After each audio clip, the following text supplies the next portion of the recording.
সিদ্ধ ডিমের মেয়োনিজ দেখতে যেমন অসাধারণ লাগতেছে, খেতেও অনেক বেশি ভালো লাগে।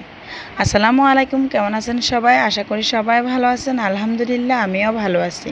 সিদ্ধ ডিমের মেয়োনিজ বানানোর জন্য আমি এখানে 3টা ডিম সিদ্ধ করে নিয়েছি।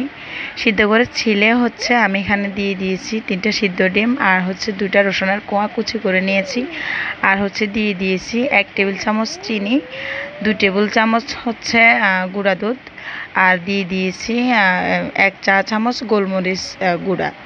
দিয়ে আমি এখানে দিয়ে দিয়েছি 1 চা চামচ লেবুর রস আর 1 টেবিল চামচ ভিনেগার। দিয়ে আমি হাফ কাপ সয়াবিন তেল দিয়ে দিয়েছি। দিয়ে আমি একটু পানি দিয়ে দিচ্ছি পরিমাণ মতো, এখানে দিয়ে দিয়েছি লবণ। দিয়ে আমি ভালো করে ব্লেন্ডারে ব্লেন্ড করে নেব।